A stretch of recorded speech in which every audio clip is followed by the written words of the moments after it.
Okay, so welcome everybody to our colloquium. Today I have the pleasure to introduce Margarida Cunha. She's a researcher in Porto, where I did my PhD, and I still miss Porto every single day. She actually did her PhD in Cambridge, yeah, it's been a while, I think, by now, and then moved back to Porto and has been there ever since as a researcher in COPE. She's an expert on stellar asteroseismology, stellar interiors, and the connection between stellar oscillations and magnetic fields, and that is exactly what she's going to talk to us about. For the Q&A afterwards, remember that you can ask your question live if you would want to by signaling and by raising your hand or putting a Q in the chat. If you would want to ask your question anonymously through me, then send me a private message on the chat and I will do so for you. All right, Margarida, take it away. Well, thank you, Annelies. I'm not going to talk about magnetic fields, surprising enough. But yes, it's a pleasure to be here. Good afternoon, everyone. It's what can I say? It's a pleasure. It's been more than 20 years that I finished my PhD, about 26 since I started at the IoA. I remember several IoA Colloquium as a student, attending as a student. There was one that stuck particularly in my memory. So this was 1995 when I arrived, so it should have been about that then. There was this colloquium about the Hubble constant. And the reason why it stuck in my memory was because the presenter, I can't remember who that was telling us about these two determinations of the Hubble constant, one that was about 50 kilometers per second per megaparsec, the other one was about 80. By itself, that wasn't a problem. The problem was that the error bars that were quoted on those quantities were tiny compared to the difference between the two values. And I remember thinking then that this is a real issue. I mean, the fact that you do not understand or are not able to fully assess the errors that you have on your measurements. And I mean, you can see from my talk, from my title, that I'm not going to be talking about the Hubble constant today. I wouldn't dare to do so, but I will talk a little bit about uncertainties, not because I find it a very exciting topic, but because it's certainly one that I think is important and that I thought would be adequate in this context to talk about. Now, 1995, when I arrived at the IoA, was also the time of going to space for IoA seismology. So soon after I arrived, a couple of months after, the SOLAR mission was launched. It has been observing the sun for 25 years now. And so everybody was quite excited in the group that I was part of, Douglas group, about this. Now, for my PhD work, I was given a project that was not on the sun, was on stars, precisely on the magnetic field interaction with the pulsations. And so I was even more excited when I heard about another mission that was being planned. And this was a talk given to us by the PI of CoRoT, Annie Baclin, where she was telling us how there was this mission that was being planned and that there was an astroseismic program to detect solar-like pulsators in other stars. Now, CoRoT would still take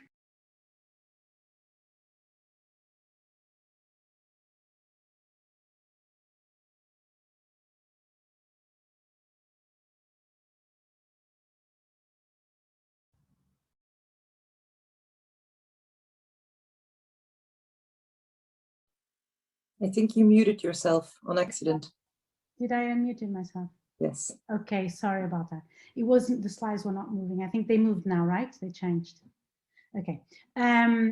So just after, just at the turn of the century, even before CoRoT could fly, there was the developments on the high resolution spectrographs allowed us to detect from the ground solar-like pulsators in stars similar to the sun, but also slightly more evolved, subgiant stars and low luminosity red giants. So what I'm showing here is a review paper, results in a review paper in 2003 showing exactly that, where on the left you have the power spectrum, where you can see the oscillation, excess power due to the oscillations in these stars. And on the right, you can see already what was already predicted, which is that the frequency, the characteristic frequency of these oscillations would scale with the surface properties of the star, in particular with the surface gravity and effective temperature, and you can see that. Now, after that, once CoRoT and then Kepler were launched, the data improved enormously. So I'm showing here now on the right-hand side results for stars observed by Kepler. Here, the stars are not the same as the ones on the left, and even the way they are piled up is actually reversed. But the important thing to see here is that the quality of the data, we can now see all these individual modes in the power spectrum of the stars when they were observed with Kepler. So not only the quality of the data improved, the quantity of the data exploded essentially. So we went from having a dozen of known soul-like pulsators to having thousands of soul-like pulsators. And you can see that here on the right plot, not only the pulsators were found on the main sequence, like the sun, but throughout the red giant branch and in clump stars, so helium core burning stars, and up possibly to the AGB. And I'm not going to go into the AGB in this talk, but there's been a recent paper, a couple of papers discussing whether the oscillations are solar-like there as well, in particular in the semi-regulars, following on previous works from the past. Right, so we have these fantastic data, new data now, and what can we do with it? What do we want to do with it? So that takes me to the outline of my talk. I will start by introducing some basic observables, seismic observables. And then I will focus on two topics. So on one hand, I'm going to talk about determining the fundamental properties of stars, talking about mass, radius, age, chemical composition, initial chemical composition, etc. And because whenever stars are used as elements to study some other fields of astrophysics, it is important to know how well we can determine their properties. And so I'll talk a little bit about that. And then I'll talk about the subject that is closest to my heart, which is whether we can improve the physics, also our knowledge of the physics of the interior of stars, and through that, the way we model stellar evolution from the asteroseismic data. So I'll do that in the second part, focusing on helium core burning stars, but there are many things that could be discussed on that topic, work done by many different researchers. Right, so let me just very quickly, for those of you that know all of this, bear with me for a few minutes so that everybody, and particularly the students, can follow what I'm going to say next. So when you look at the acoustic modes in a star like the sun, there are two characteristic frequencies that you can immediately think of. The first one is the frequency of maximum power, shown here on the upper panel, which is the frequency, it gives you the characteristic frequency where the oscillations are excited. The second one, you can see here that the modes are equally spaced, so there is a comb-like structure. The second one is the characteristic distance in frequency between these modes. You can see here in the bottom panel, for modes of the same degree, there is this characteristic difference, the large frequency separation. So the nu max and the large frequency separation, they are related, they scale with the properties of the star. The nu max will scale with the surface properties, in particular the surface gravity and the effective temperature, while the large frequency separation will scale with the mean density of the star. And so just from these two observables, these seismic observables, you can immediately, if you scale from the sun, if you think that the stars are similar enough to the sun, you can scale from the sun to determine the radius and the mass of the stars. Now, of course, this is a scaling, and as such, it ignores completely stellar evolution and basically assumes stars, as I said, are sufficiently similar to the sun. And so it is a rough way to determine the radius and mass. Besides, it doesn't give you any information about the age.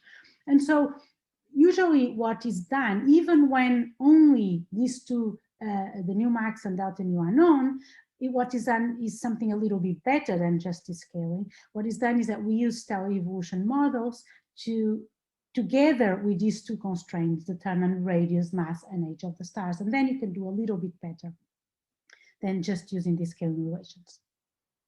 Now, of course, these are global seismic properties, the nu max and the delta nu, but you also have, for many stars, individual frequencies like the ones you see here for the sun.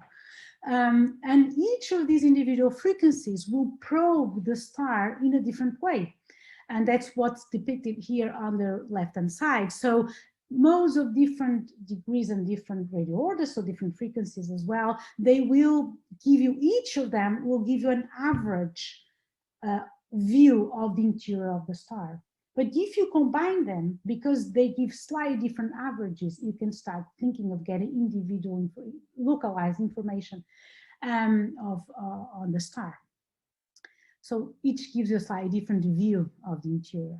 Now, there is a problem with using, or something that we need to be aware of when using individual frequencies, is that we cannot model properly the outer layers of the stars, nor the interaction between the pulsations and these outer layers. That means, as a result of that, we have that the frequencies of our models are systematically shifted from the theoretical from the observed frequencies. So there is this offset. And so when you compare the models with observations, you need to be aware of this.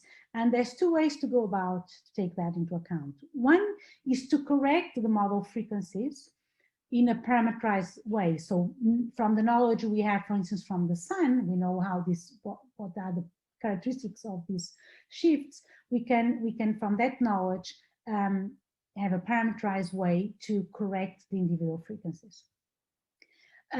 We can also get rid of that unknown. So we can combine the frequencies in a way that the combinations of frequencies do not hold no longer any information about the outer layers. And so you get rid of that problem. Now you need to be aware that if you do that, if you have combination frequencies that are insensitive to the outer layers, then you also lose sensitivity to the radius and mean density because they depend directly on those outer layers. Right, so how do we go about using this information to learn about the stars and characterize the stars? There's different ways. I'm going to start with the simplest one because that's the one that is important for the first part of my talk. Which is to do what is done across different subjects in astrophysics. Compare, you have your set of observations. In this case, you have classical constraints and seismic constraints. And you have your model predictions for these, the observables. So say the model effective temperature, model iron content, and so on. And you ask yourself, what are the models that best fit the observations? Now, you need to be aware that these model observables depend on underlying parameters. These parameters are the ones that define your observables in the models. And for stars from stellar evolution, if you have a stellar evolution code to produce these models, then you have to parameters like the stellar mass, the initial chemical composition, the age, but also parameters that result from the parameterization of physical processes in your stellar models. Say like in convection, the mixing length, or the overshoot, which tells you about how you mix and how much you mix beyond the convectively unstable regions into the radiative region. So you have to bear in mind these parameters that underlie your observables. You also have to bear in mind that you have to set a number of options for the physics of your models, the equation of state, the opacity, and so forth, right? And so you're setting all of that when you are doing this comparison. Now, immediately this raises a problem, which is, okay, but how do you know that stars are within that universe of models that you have? Well, you don't, right? The best you can do is, if you are aware of the different physical options that your model can contain, you can try to mimic these problem by considering different sets of models, different sets of, if you're using model grids, for instance, using different sets of configurations of your models in order to try to account to all possible unknowns that come into the theoretical part that then you compare with the observations. Right. So giving this very quick review on the observable observations and forward modeling, then what I want to know in the first part of my talk, or I'm going to be talking about, is the determination of the fundamental properties of stars, in particular, like I said, radius, mass, age, and so on. And you can think that why are these important? Well, they are important because they are key to a number of different astrophysical problems. To start with, if you want to characterize exoplanetary systems, you are lucky to have also the characteristics of your host star, also because you need those to precisely determine the characteristics of the planets themselves, but also to study stellar populations in the galaxy, and from that to understand the history of formation and evolution of our own galaxy. So for all of that, you need to characterize the stars, being it individually or in ensembles. So it's fair to ask, I mean, people that want this information to ask, but how precisely and accurately can you infer astroseismic the stellar properties using astroseismology? That's where the errors come about. Well, let me start with the lessons from Kepler. So the Kepler dataset, this was a dataset obtained by the NASA mission Kepler. It's to this day the best, the best for astroseismology from the point of view of the quality of the seismic data. There are other advantages of other missions, say TESS, for instance, is opening a lot of new doors now. But from the point of view of the quality of so far, this is the best. So that's the one that I'm going to talk about right now. So the Kepler legacy sample is the best of the best. So it's basically all the stars in the main sequence and early subgiant that were observed for at least 1 year continuously with Kepler. And so you can ask for these stars what kind of precision you can get in the properties that you infer. And for that, a group of 7 people using 7 different pipelines were doing precisely what I've just said before. They were basically comparing the observations with, in particular, these classical observations and individual frequencies or combinations of frequencies, like I mentioned, with the model counterparts to infer the properties of the stars. And the 7 different pipelines, the aim of using so many different pipelines was exactly the one that I mentioned, is to try to incorporate all the unknowns that we have in the physics of the stellar evolution codes and the parameters that go along with them. Now, you can see here the stars in something that is similar to the HR diagram, just to tell you about the results of this study. So, starting with the median uncertainty. So the median uncertainties in mass, radius, and age are the ones that I'm showing here. So here you're considering all the stars together, but the different pipelines separately. And so the mass, the uncertainty in the mass vary between 2.3 and 4.5%, in the radius between 1.3 and 4.2, and the age between 6.7 and 20. Now, I give you here an example of the results from different pipelines for the case of the uncertainty in radius. And I show you this one in particular because it's quite instructive in showing that there is a clear outlier here. Now, this outlier, which is actually the one that makes the radius medium uncertainties go that far away, the method to calculate the radius uncertainties is not a direct method, it's through propagation of errors. So it has to do with the way it is done, and it is known to overestimate the uncertainties. All the other pipelines determine the errors directly from the process where the parameters are determined, and they more or less agree with the uncertainties being, the typical uncertainties being below 2%. Now, okay, so this is what Kepler, the typical uncertainties in Kepler, from Kepler data. But we don't know the true values, so we can't talk about accuracy here. How accurate are these results? We can't. That's what we really would like to know. Now, in order for us to talk about accuracy, we would need to have, one, independent determinations, but two, that we were sure were more accurate than the astroseismic ones. Now, that is a problem because there's not many methods, actually there's hardly any methods that can give you more precise determinations than the astroseismic ones. You can get independent determinations, but not necessarily more accurate. Now, there is, for the mass and radius, a way, which is looking at binary stars that have dynamically determined masses and radius, right? But unfortunately, for stars in the main sequence, there's hardly any example of stars for which you have both dynamical determinations of the mass and radius and astroseismic data. So at this moment in time, it's still not possible to, there's not enough benchmark, actually there's hardly any benchmark stars that can be used to determine how accurate these results are. But we hope we'll have them in the future with the mission, with the Plato mission, where we'll be able to observe some of these binary stars for to get astroseismic data. So if we cannot, for the moment, check accuracy based on benchmark stars, we can at least do simulations. So that's why I'm going to show you here very quickly. So we wanted to know about accuracy. If you don't have good enough benchmark stars, you can simulate your stars and then see whether you can recover the true values, because you know the true values for your stars. So that's what we've done in the context of the Plato mission. So Plato, for those of you that don't know, it's a mission that will be launched in 2026. The primary goal is to look for terrestrial exoplanets. But in the way to characterize those planets, it involves also determination of accurate stellar properties of stars with astroseismology. And so what we have done was we've simulated a few stars, 6 stars in this case.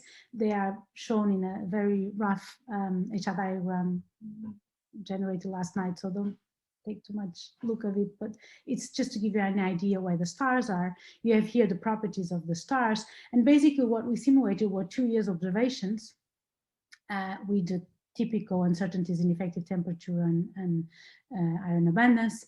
We fixed the model, the grid of models used to infer the properties, because that's what the pipeline of Plato will do.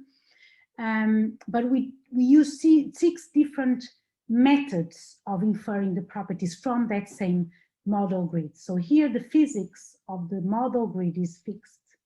What is different is the way you use the methods you use to infer the properties from that model grid.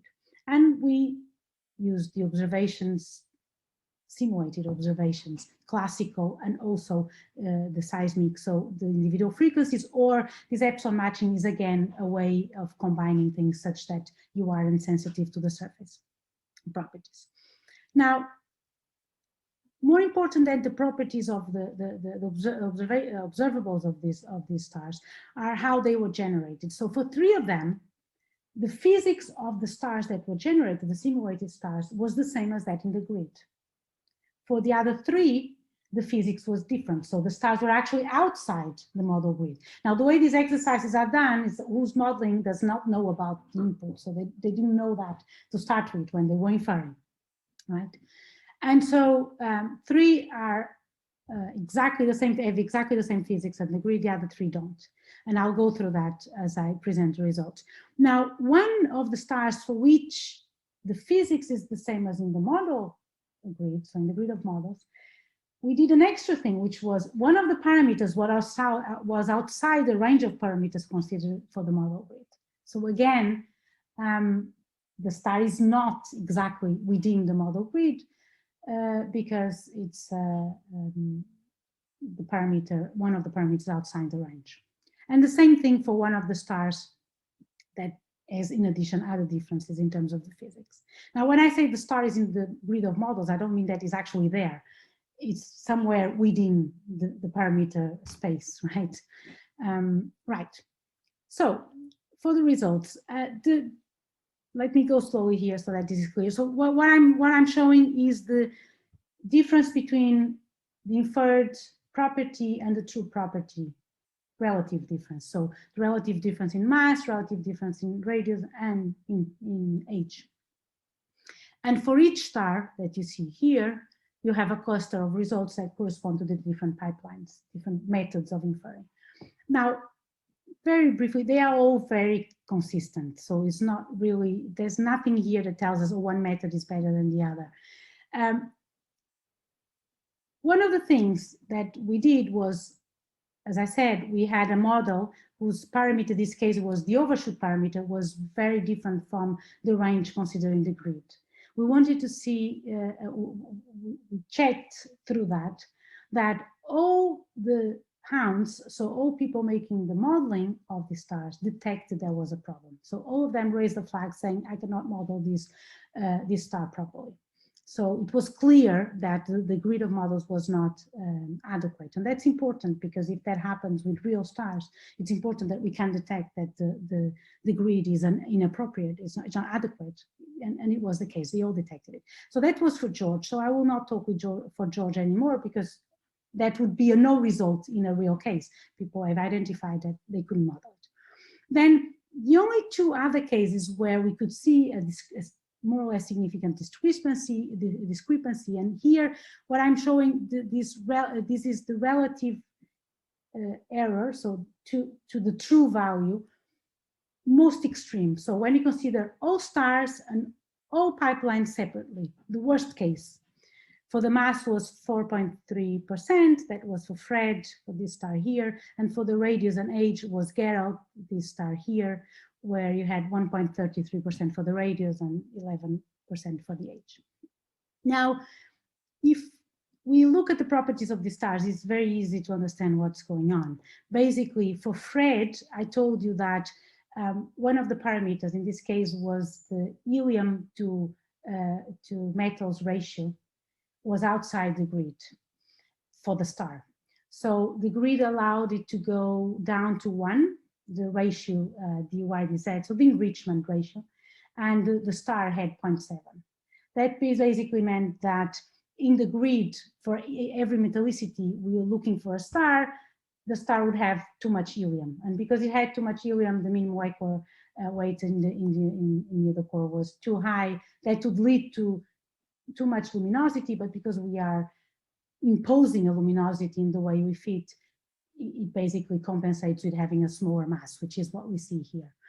And then for Gerald, what was happening was something similar in the sense that the star included, the simulated star included gravitational settling, and the model grid did not. And so because of that, when we were looking for solutions in the grid of models, our solutions had a metallicity that was too small because we're not allowing for the gravitational settling. And because it was too small, the opacity was too small, the luminosity would be too high. Because we forced the luminosity, we have a smaller mass. And that's exactly what happened here. So these are the kind of degeneracies that you have. And they are known. This is known, right? The thing is, while in the case of the overshoot, the modelers were able to detect there was something wrong, in the case of, for instance, this star Fred and the other one as well, they were not. So they found good solutions. They were just solutions with a slightly lower mass, but they found good solutions because there is these degeneracies in the problem. But in any case, if you look at the average relative error that we find in this exercise, the average relative error are small and smaller actually than the precision than we find from the Kepler data. So we're talking about 1% in the radius at max and 3% in mass, 8% in the age of the star. Now, one last exercise that we did here, and that's because people ask us about this, is what's the impact from changing the uncertainties in the classical constraints, effective temperature, luminosity, and iron abundance. And so we repeated for one particular pipeline, for all the stars, we repeated the exercise by changing. On one side, we changed the error bar, we make it twice as large as before. That didn't produce significant differences, so I'm not reporting that here. But we also shifted the value of the effective temperature, luminosity, and metallicity by 1 sigma. That has a slightly larger impact. That's what I'm showing here.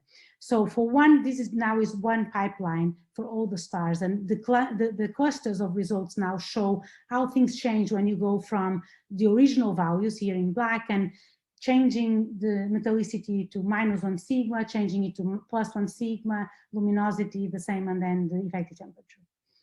And you can see here from the results that the maximum dispersion in the inferred results for the mass, radius, and age are smaller than the kind of uncertainties that we had before. So all in all, when we put it all together, when we ask the question, try to answer the question that I start off with, how precisely and accurately we can infer the stellar properties using asteroseismology, these are the kind of numbers that I can put forward. So in terms of precision, 4% for mass, 2% for radius, 10% for age. If we think in terms of accuracy, of course, we haven't been able to test that, as I explained. We can only do it with simulations, and this testing is only as good as our simulations go. So on our understanding of the models and on the systematic uncertainties that we add to the simulations that we expect to be there. But apparently our accuracy is no worse than the precision than that we get. Right. But let me move to the second topic, which, as I said, is a topic that I find more exciting, and that I'm going to have to focus on one particular thing here. So far we've been talking about characterizing stars with asteroseismology, the fundamental properties of stars. But what we'd really like would be to go beyond that and learn about the physics of stars and improve our stellar models through that. And for that, we need to step out of the universe of models and infer directly the information on the stars in a model-independent way. Now, there's two different ways you can do that. One is through looking at the signatures of glitches, which I will explain in a moment what they are. And the second is through inverting the data. I'm not going to talk about inversions here, it's just so that you know that it can also be done if your seismic data is very good. So what about glitch signatures? What is a glitch to start with? So the term glitch, I think, was introduced by Douglas Goff in the context of asteroseismology. And it basically means a sharp variation in some structural quantity. Here, in this case, I'm randomly picked a star, which is a model that is a main sequence star with 6 solar masses. And I'm depicting here the Wunderzahl frequency as function of the radius. And you can see that is this line here. And you can see that at some point it changes abruptly. And this is a glitch because this change takes place in a width, in a scale that is small compared with the scale of the wave, the local scale of the wave. So basically, the waves generally see the background as uniform when you consider the scale of the wave, and so they propagate to what is for them essentially a uniform, locally uniform medium. If there is a glitch, they feel that change because it takes place in a short scale compared to their wavelength, and the phase of the wave changes. And that imprints a signature in the oscillation frequencies. The frequencies are affected by that, and so you can look for signatures of these structural variations in the frequencies of the oscillations. So in this particular case, I want to talk about glitches in helium core burning stars. Now, glitches occur in stars throughout all evolution, and you can use this technique to learn about, to characterize specific changes, so these abrupt changes throughout evolution in different types of stars. One of the changes or potential abrupt changes that takes place that is of particular interest is the changes that take place when you have a convective region and you mix beyond that convective region. So the mixing process beyond the convective and stable region into the radiative region can lead to these abrupt changes in the structure. And that's what's happening here in the helium core burning stars. So you have a convective core, and then at the edge of that convective core, you have some extra mixing. And depending on the temperature gradient outside in that extra mixing region, you can give rise to a glitch. So this is kind of a complex diagram, but let me focus here on two of these lines only. So to start with, I should say that the waves in this part of the star, in the interior, they can only propagate in radiative regions. So these kind of waves that I'm going to be talking here, they have the properties of gravity waves. They do not propagate in convective regions. So in this case, they only propagate where n squared is positive. And so, for instance, for this yellow line, they only propagate from here, from where the arrow starts. Here, the same thing for the green line, they only propagate from where they are stars. So what you see here, the different colors, are different possible mixings. So these were stellar models evolved with different possible types of mixing. And in particular, some of them, what they call overshoot, they assume that the temperature gradient in the radiative region, in the mixing region, is the radiative temperature gradient. In the other case, which they call penetrative convection, it's adiabatic. And whenever this assumption is made, that the temperature gradient is adiabatic in the mixing region, there is no glitch. That's the case of this yellow line. There is no glitch inside the cavity of the star. Whenever you consider that the temperature gradient is radiative in the mixing region, you have a glitch, okay? And this has to do with the fact that you're generating there a change in the chemical composition, but you are doing it in both cases. But in one case, in the case of this yellow line, that change is at the edge of the place where the waves propagate, and so they don't feel it. While in the other case, that drastic change occurs where the waves propagate. Anyway, the question that I want to ask is whether we can infer information and distinguish between these two cases from data. Now, in order to do that, I need just very quickly to introduce the kind of oscillations that propagate in the stars. So in a star like the Sun, so if you look here, down here, like we were looking before, essentially you see acoustic modes. You do not observe in general gravity waves in a star like the Sun. Now, acoustic modes, they propagate throughout the whole star. And here I'm just depicting the wave energy as function of the radius of the star. Now, in a star like the Sun, you could have gravity waves. We don't observe them, but they may be there.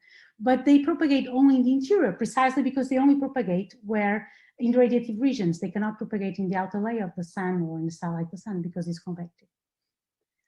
What happens when you go up to red giant stars is that because the core of the star gets much more condensed, the Brunt-Vasarely frequency increases. And so you can now have what they call mixed modes, what we call mixed modes. Now, mixed modes are waves that basically have these two properties. In the core, they act like a gravity wave, but in the outer layers, they act like an acoustic wave. And so you can now observe at the surface these acoustic waves, which are not just acoustic, because in the core they have gravity wave properties. And from that, you can learn directly about the core. So they give you a direct view into the core, these mixed modes. Now, I told you before that for the acoustic modes, you had this characteristic frequency that would give you an idea of the mean density.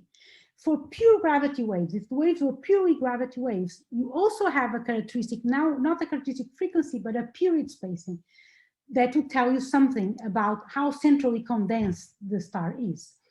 Now, this is because the power spectrum for pure gravity waves is equally spaced in period, not in frequency like the acoustic waves, but in period. And so the distance between two modes give you also a measure of something. In this case, is the average of the Brunt-Vasarely frequency, which depends directly on gravity there, and therefore the oscillation of gravity, and therefore on how centrally condensed the star is. So when you now think about a mixed mode, the mixed mode gives you both. It gives you, on one hand, so here what I'm showing is the difference between consecutive periods. If it were a pure gravity wave, this would be a constant that would be up here. But because these modes are mixed, if they deviate, the period spacing, the separation between periods deviates periodically. And so you can get, and that periodicity gives you the large frequency separation. So with mixed modes, you can get both. You can get the period spacing and you can get the large frequency separation. So you get a measure of the mean density of the star, but you also get a measure of the conditions in the core of the star. You get both things at the same time. And that has been shown in this beautiful plot, which I think is one of the most beautiful plots I've seen coming out from Kepler, analysis of Kepler data. I'm not a co-author, so I'm free to say this, where you can see, this is real data on the left. On the right is models for comparison.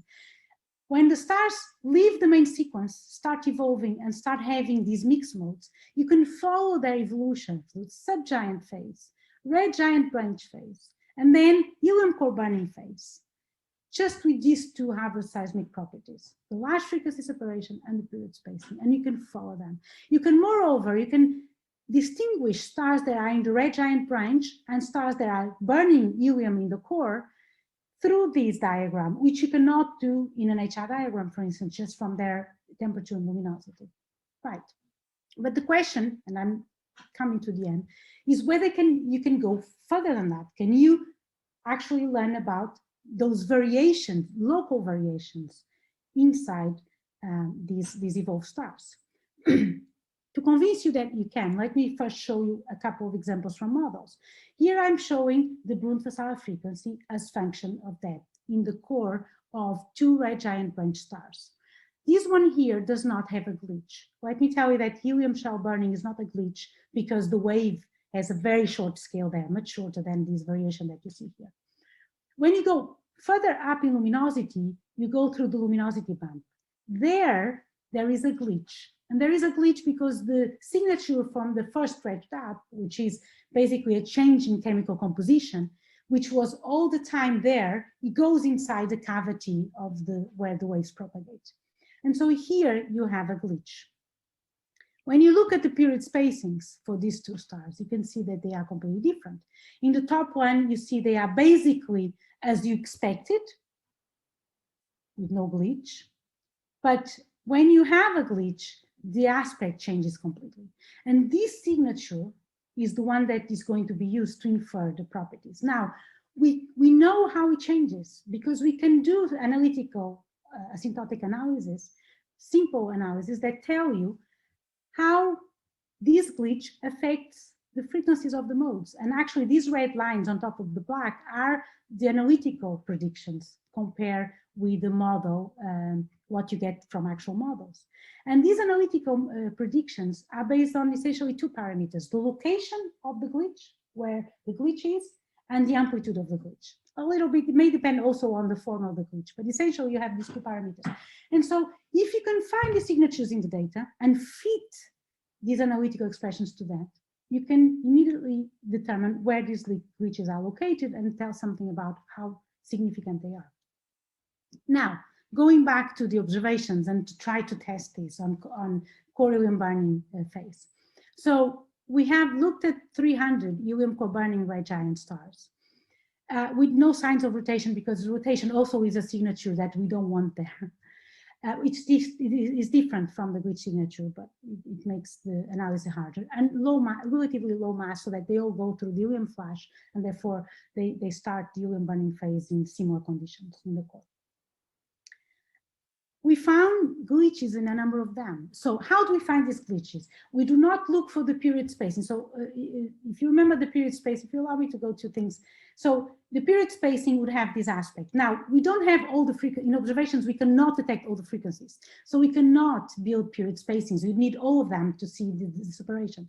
What we do is we work directly with the frequencies. We stretch these, compensating by these dips. So we just stretched it, such that if there was no glitch there, you'd have equally spaced periods. And then you see if there's something left. So that's what we do in these diagrams. So this is frequency versus this variable that if there was no glitch, you just have a vertical, the frequency would be all vertical here, okay? So these deviations from vertical show you that there is something there. And the red lines show what the analytical model predicts fitted to the data. Now, interestingly enough, we only find these for 10% of our stars. And not only that, we can show that for the remaining of the stars, the data is good enough that if they were there, we would find them. And so we have this situation.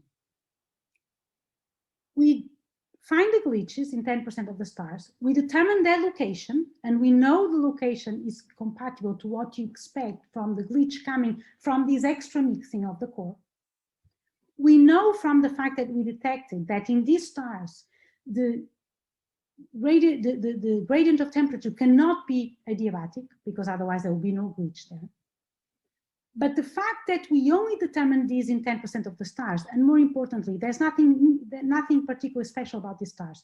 We looked at distribution of metallicities, distribution of masses, period spacing. They follow the same distribution as the full sample. So there doesn't seem to be anything special about them.